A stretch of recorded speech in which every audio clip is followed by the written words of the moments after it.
biceps curl seated neutral grip dumbbells.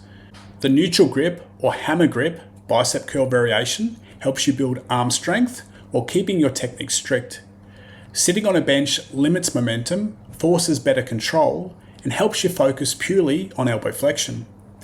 A neutral grip is also more joint friendly for the wrists and elbows and trains both the biceps and the brachialis through a strong, powerful range of motion. Start by sitting tall on a bench with your feet flat on the floor and your chest lifted. Hold a dumbbell in each hand with a neutral grip, palms facing inwards. Before you start curling, position your arms so the upper arm is perpendicular to the floor. This is important. The goal is to keep the upper arm still throughout the entire rep. One of the most common mistakes in bicep training is letting the elbows drift forward as you curl the weight. That turns the movement into a shoulder exercise rather than a true bicep curl. Keep the elbows pinned in place and focus on elbow flexion only.